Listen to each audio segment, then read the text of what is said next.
Sandy, finally we managed to get you on this podcast. Blimey, trying to get our diaries to connect is a bit of a challenge. Oh, it's so good to have you here. Just for the purposes of the audience, we've worked together for a couple of years, if not longer now, actually. I think we met during COVID. You became a client. You've collaborated on some work with me. And I really love the work that you do in this space of really standing for something different and the strategies that you put in place to help businesses and organizations shift from where they are today into where they are tomorrow. And so I'm super excited that we're going to have a bit of a deep dive conversation to where you think fundamentally all of this starts. Now, I'm really curious before we get started. I went to see Steve Bartlett. He's has an amazing podcast, Diary of a CEO. Millions of followers on there. I think you're probably an avid listener like I am. And went to his Sydney tour. And one of the things that stood out from his conversation, he was talking a lot about who, not how. Where we really have to start with who and not how. And from his context, it was very much around the clients that you want to work with. And I'm passionate about finding our ideal clients. And what I know about you is you're passionate about the who as an individual and the impact that that has on business, on growth, on engagement, on fulfillment, on team performance. So what do you think about that comment of Steve Bartlett around it starts with who, not how? I love it. Speaks to me in my very core.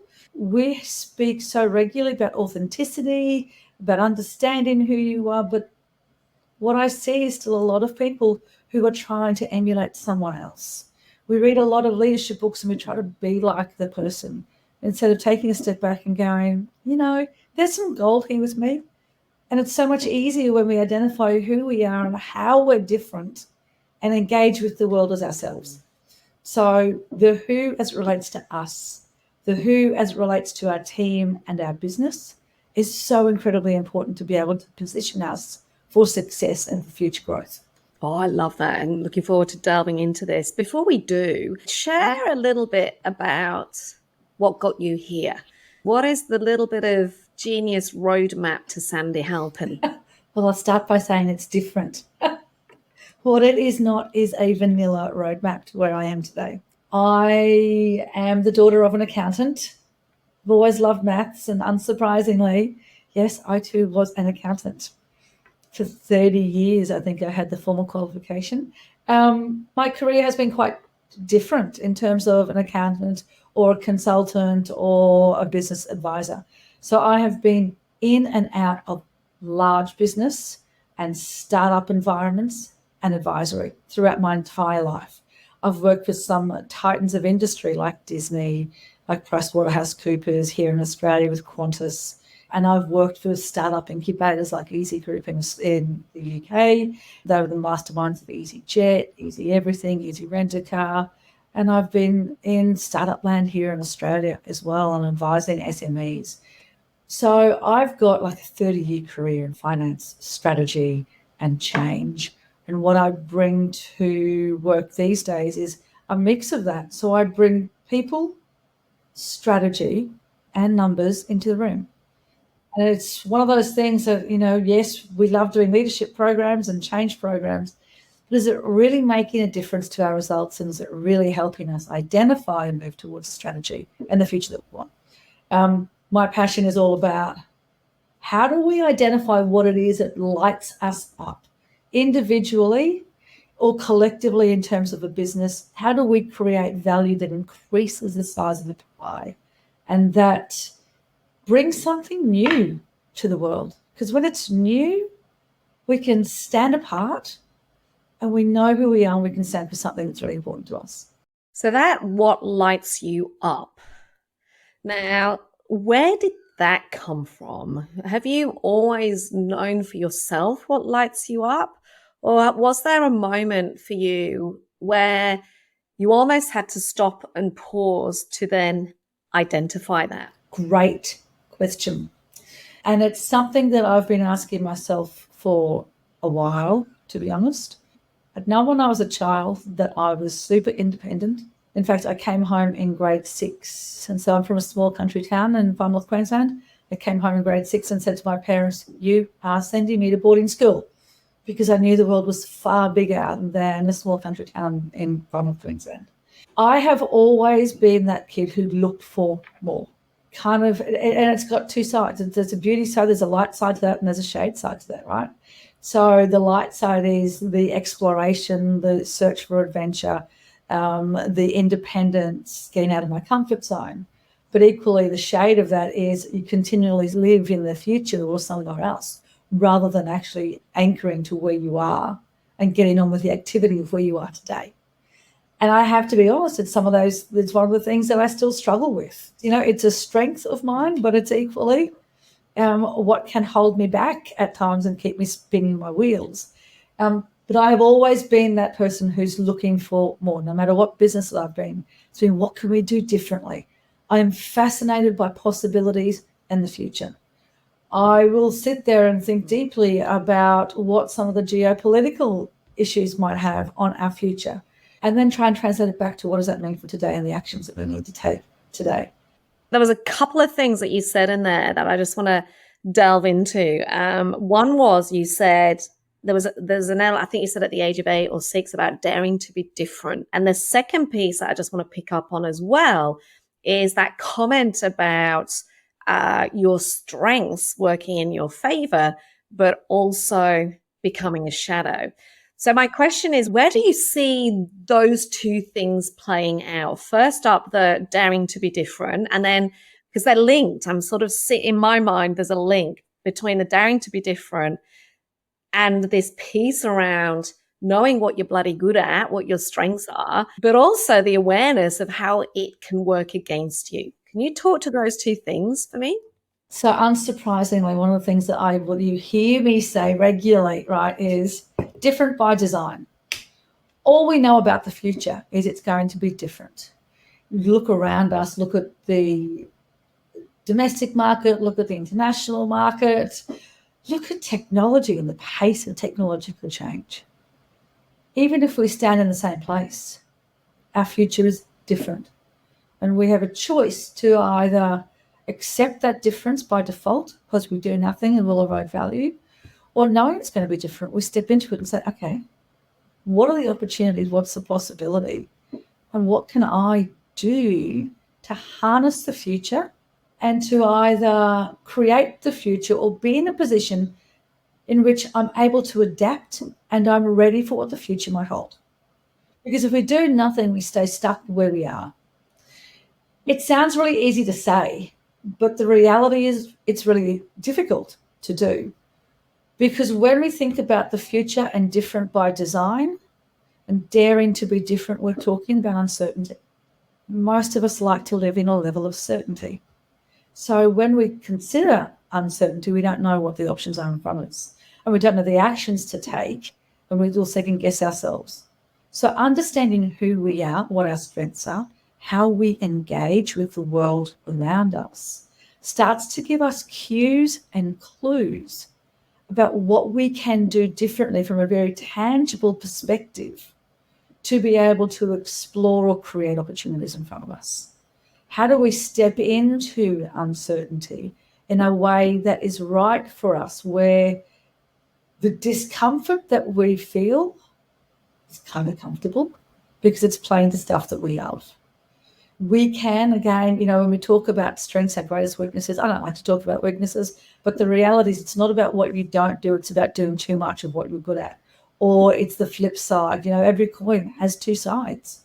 So our strength can absolutely rocket us forward, or it can hold us back. I use an example regularly, a couple of examples around my strengths. So I have competition very high in my list of strengths. I work with strengths, but it's great. I love it.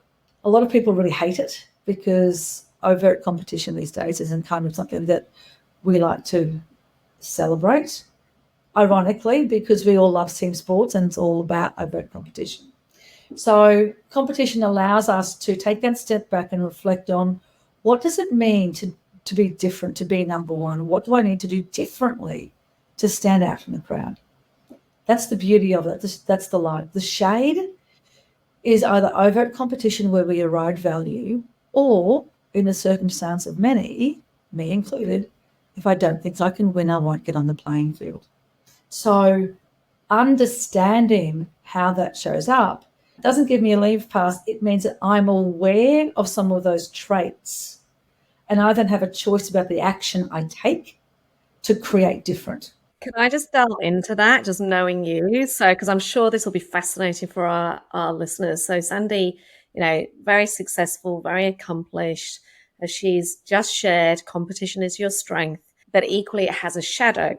So, knowing you, the shadow of this is, like you said, if I'm not going to win, the risk is I step back and I don't play, I don't lean in. So, as an outsider, as someone that works with you, I see things get put Absolutely. off. The focus, the following the shiny stuff, the suddenly, yeah. And it's luckily I know that, so I pull you back in. But this is what's so beautiful about what you're saying, Sandy, that I see two things going on. People don't actually own their strength. They don't go, I am bloody good at X. This is my superpower. And they don't share it. And whether that's because of tall poppy syndrome or worry about sounding arrogant, I don't know. But we don't own our strengths. And instead, we try and be all things to all people. The second part then of this is that because we're not owning our strengths, we're not necessarily asking for help, and we're doing stuff that doesn't actually fuel us. And we just start spinning. So one of my strengths is I'm a learner, right? I'm obsessed and I'm curious about understanding and learning. Now, the negative of that I experienced over the last 12 months, because I've spent this last 12 months in serving clients, doing delivery, building the business, et cetera, is I didn't put enough time in my calendar to learn.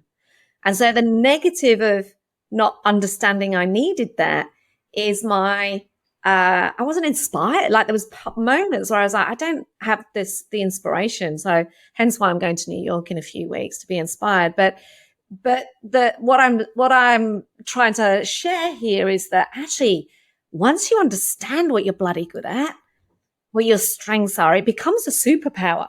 And then it's up to you to be able to manage it so that the shadow you become aware of, and you can actually ensure that shadow doesn't bring you down, but actually you can stop it before it does. Yeah. So again, when you're working with businesses and business owners and even teams, how have you seen this awareness play out for the positive? It's fascinating, right? Because people will talk about their strength, and what I'm experiencing is that when we talk about strengths, often people like to start talking about, oh, what a good leader looks like. And it's kind of motherhood statements. We don't get into the nuance and the grittiness of what it is that I bring to the table that's fundamentally different. And people, when they read, so I work with Gallup Clifton Strengths, so they get a report, and it's a pretty detailed report. And as they read it, they start to discount. They don't step into it. And we do an activity that is specifically called what is my superpower. And when I'm in the group, what can you rely on me for on a repeatable basis? And unless we understand that and the nuance of that, we miss the potential, not just in the individual, but in the business. And so we start to play small. And we've talked about this regularly in terms of, unless you know what it is that you're great at, how can you communicate that, be it in a business or if you're an executive? How do you set yourself apart? Otherwise, it's just like a job description. And let's face it, they're pretty boring and bland because it's an activity list, not an engagement list. It's again, the how, not the who. In fact, it's not even the how, it's the what. And it's activity. And so the moment that we become a commodity in our own minds is a moment we can't shine. And if we look at a commodity in a business context, it's price competition. Anyone who's listening to your podcast is not about a race to the bottom. Anyone who's listening to your podcast is about, how do I stand out? We talk about niching. We talk about knowing your customer. We talk about knowing what your genius is. You can think about it and feel about it, or you can get to know it and really develop that capability. And one of the things that I personally feel, I don't necessarily say it to my clients, but the way that I work is how I hope is drawing this out, is that when you know your strengths, you have an obligation to develop those strengths, because strength starts as talent. And unless we build that talent, unless we practice that talent, it lies there as a possibility, but it's not a reality. And I often use sports analogies. It's so easy. I love the whole sports analogy in terms of the workforce. And it applies as equally to a sports team as it does to the individual performer. And I will often use someone like Kathy Freeman, who's an absolute gun, right? All these people know their strengths, but unless they develop their strengths and the people around them know their strengths, they'll just be good, but they won't be great. Or when you think about individual performance, Kathy Freeman, we know that she's a dynamic runner, a sprinter. We would never put her in a marathon because that's not her jam. But to the outside world, she's a runner.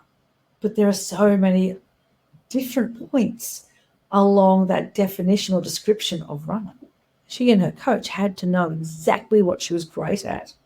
And every performance was about finding that 1% more.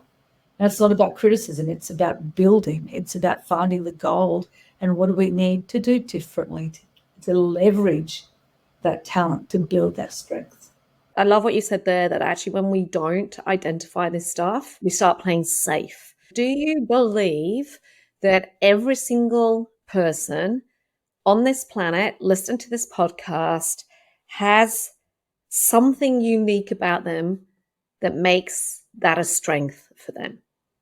Absolutely. We are unique. Every person is unique. And historically, we have probably looked at our uniqueness in terms of lived experience. There's a stat out there that, if you use a tool like Gallup Strengths, to find one person with the same top 5 strengths in the same order as you is 1 in 33 million. That's just the top 5. There are 34 strengths. So from a simple maths equation, that just it blows itself out of the water once you start looking at the full list. But what it means is that, we'll take the Australian population, we've got, 28 million people? There is no one in Australia who is like you. There is no one in Australia who is like me. And what that means is when you hear a question or you ask a question and then I hear it, we will interpret it fundamentally differently because it's the way that we engage naturally with the world around us. So when you think about a team environment, and I hear often with, high-performing leaders, high-performing teams that, I've got a bit of a difference of opinion here. That's fantastic because it's the difference that makes us unique. It's the difference, and we leverage the difference and understand where we are not the same. We start to appreciate the breadth of opportunity that is out there because we don't want to be creating for the same. Because we don't want to be the same. And yet, if we're not careful, the risk is that we look the same. So, I talk a lot, and you've heard this, like there are hundreds of accountants and lawyers and physios and marketeers and PR people out there. Lots of us with the same how and what in terms of what it is that we do. But we've got to be brave enough to step into understanding our own superpower, our own strengths, our own amazingness, our own brilliance, and nurture that and build it so that it shines really strongly and allows us to do the work that we've been put on this planet to do. And you gave some examples there. You talked about, the sporting analogies. I think about, if you think about it from music and theatre and films, there are incredible individuals out there that have stepped into their superpower. But we can't do this on our own, can we? No. And I'll use a personal example. I am one of those people who historically, and particularly at school, was a solo performer. And my dad has regularly told me when I was a child, you've got to ask for help. It's like, what do I need to ask for help for? I liked to be the expert. This is that competitive piece that comes out of me, right? But when you think about any high performer, and that's an individual or a team, you think about Kathy Freeman, you think about the All Blacks, you think about Man United or, any sporting team. They have an entire support crew. What happens on the field doesn't happen in and of itself. It is the subject of, or it's this culmination of intense effort and persistence that is formed by people who are observing and providing different perspectives. It's informed by different plays. It's informed by different strategies. It's informed by people around. We are no different. Our businesses are no different. So when we expect ourselves to have all of the answers, and I say this as someone who used to think this way, I had to have all the answers, and many leaders think about this and business owners think about this. We are missing, I reckon, 95% of the opportunities out there because we are an echo chamber and we get in our head. And if we don't, help doesn't necessarily mean saying, oh my God, please help me, I'm drowning. But help could also just be an outreach to a client or a potential client or a colleague or someone in the same industry and say, I'm really fascinated. Can you help me understand what you're thinking and what you're seeing? And how might I apply that? So, Sandy, it's all great talking about strengths, but I'm curious as to what you think actually gets in the way. Because for me, in all the years that I've been working in leadership or now running my own business mastermind groups, it feels like we focus on the negative more than the strengths. It's like that one thing that someone said to you years ago in the playground or your first performance review becomes the very thing that you suddenly think makes you the person that you are. And it reminds me of a good friend of mine, Kieran Flanagan. She's a world-class speaker. She travels the world. She gets paid ridiculous amounts of money to speak. And she was sharing with me that she was looking through the feedback. And it was all these cards. And it was like positive, positive, positive, positive, positive, positive. And then there was this one card that said, yeah, pretty good, but not quite as good as X other speaker. And one card out of probably, I don't know, hundreds. Why do we do that? Why do we focus on that one thing? Because I think this is what stops so many of us stepping into our spotlight, being different by design, using our strengths so we can play bigger. I'm convinced it's that. What do you think goes on there? I think there's a couple of things, right? So it feeds into our fears and that version of us that tells us we're not quite good enough. It reinforces that regardless of the amount of great feedback that we get. No matter how much of a growth mindset we have, it triggers that bit of a fixed mindset. Maybe I'm not as good. Maybe I'm not there yet. But it also comes back, I think, to the way in which we have conducted business and like performance reviews for as long as I can remember. We seem to be hardwired, or business seems to be hardwired to focus on what we're not doing rather than what we are doing and what we're doing well. So we might have 10 different things on our KPIs, and you see it all the time, right? Where people go, oh, you do great at doing really well at these 9 things or these 8 things, but these 2, you're not doing so well at, or you're not doing them the way that I want you to do them. So can we work on those so you can be a bit more like X, Y, or Z? Well, the reality is you're never going to be there. And when we think about the return on investment of our time and our dollars, what we need to do is reframe the conversation and say, well, what are we great at? How do I engage with that? And how do I apply that and reframe the challenge of these things that maybe I need to work on? But we'll never do it the same way. We'll have a team of, say, 10 salespeople. None of them will engage the same way. We all are different. So if we expect everyone to show up and do things by rote, and in the same way, we're never asking people to bring their genius to work. We are never allowing them to unleash the potential and opportunity that they bring to the table. We are forcing them to think and colour in the lines, in between the lines. The future is not in between the lines. The future is let's colour outside the lines. There's nothing certain about the future. So if we don't use this thing that's between our ears and think differently about how we can engage or get our people to engage in a way that brings their genius to the table, then there'll be no lines to colour in between because we miss it. And we miss the dynamism of people. I firmly believe that the vast majority of people show up every day because they want to be engaged and they want to feel like they're contributing. Now, there are a lot of people who want to do that, who turn up in an environment that don't allow them to do that, and so they'll turn up for the paycheck. But if we can restrike what it looks like to come to work, if we can redefine what it means to really bring people and their genius into the room. Yeah. And your point there that the future is challenging us to think differently. We're all having to experiment. We're all having to try things that we haven't done before. We're all having to quite possibly fail more than we've failed before. And so this piece to sort of wrap up today's interview or today's conversation, this piece around, I love that idea of we've got to be brave enough to color outside the lines. We've got to be brave enough to be different by design. If you were to leave our audience, our listeners today with sort of 3 ideas, what would those 3 ideas be for them? One is to go beyond the obvious when we think about what it is that we're great at and what our genius is. It doesn't need to have a really fancy title or, great buzzwords. When we take a step back and think about what it is that we do effortlessly that drives value and drives our engagement and the way that we do it, we'll start to identify what it is that's our genius. Whatever the situation is that you're facing, when you identify what your genius is, when you're feeling uncomfortable, and this is in business or as an individual, put a different lens over it.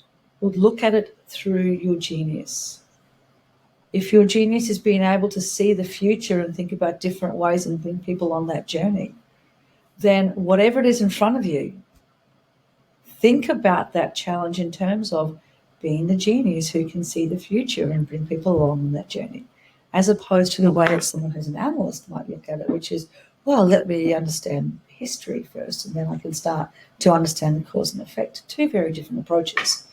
The third piece is about developing or building a muscle to deal with uncertainty, because we can have clarity and it can coexist quite happily with uncertainty, because the clarity is about who we are, the goals we have and the values that we have, and the way that we engage so we are ready and we are adaptable.